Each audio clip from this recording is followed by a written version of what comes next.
রহস্যময় জলপরি পর্ব দ্বিতীয় শেষ। এই পর্বে আপনারা জানতে পারবেন জলপরি কে ছিল এবং রাহানের সাথে কিভাবে প্রেম হলো। পূর্ণিমার রাত, আকাশে কালো মেঘ জমেছে, কিন্তু চাঁদ লুকাতে পারছে না তার আলো।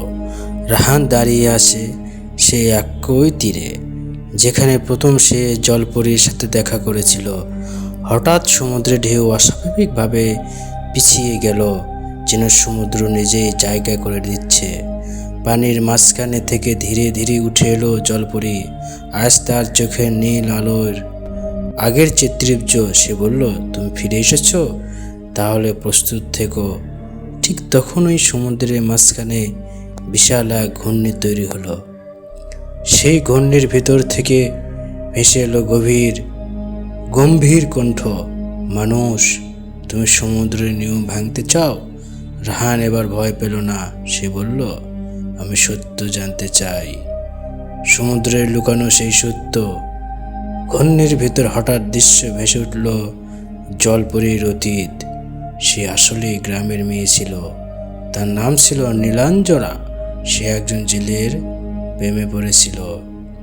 ছেলেটা প্রতিশ্রুতি দিয়েছিল ফিরবে, কিন্তু ফেরার আগেই ভয়ঙ্কর ঝড়ে তার নৌকা ডুবে যায়।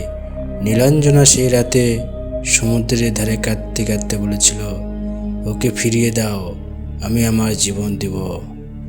সমুদ্র তার কথা শুনছিল, কিন্তু বিনিময়ে তাকে বন্দি করে রেখেছিল। জলপরি কাঁদতে কাঁদতে বলল, আমি তাকে ফিরিয়ে আনতে পারিনি, আর নিজেও মুক্ত হতে পারিনি। ভয়ঙ্কর শর্ত।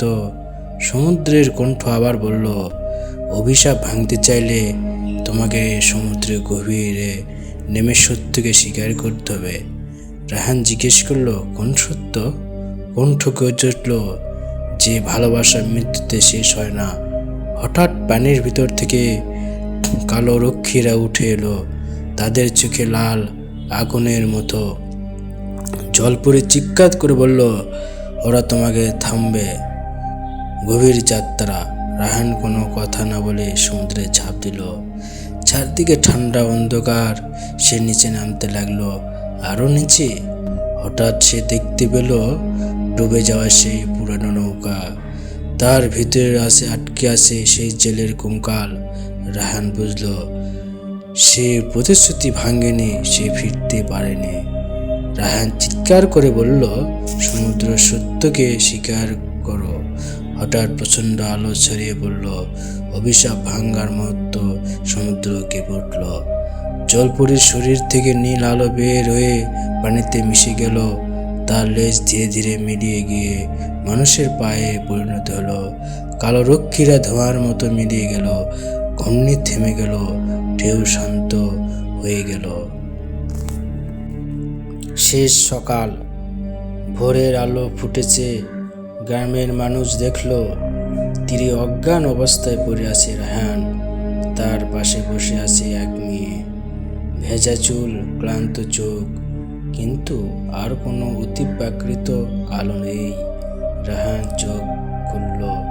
মেয়েটি মৃদু হাসল, আমি আর জলপরি নই, আমি আবার নীলাঞ্জনা। রাহান বলল, তুমি মুক্ত? নীলাঞ্জনা আকাশের দিকে তাকিয়ে বলল, সমুদ্র আমাকে শিখিয়েছে, ভালোবাসা ত্যাগ না করলে অভিশাপ ভাঙে না। 1 বছর পরে নীলদ্বীপ গ্রাম আবার শান্ত।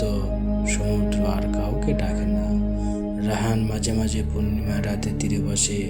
নীলাঞ্জনা এখন সাধারণ মানুষের মতন জীবন কাটায়, কিন্তু একদিন সূর্যাস্তের সময় সে হালকা হেসে বলল, যদি কখনো সমুদ্র আবার কাউকে ডাকে, তাহলে মনে রেখো, এটি অভিশাপ নয়, এটি অসমাপ্ত ভালোবাসার গল্প।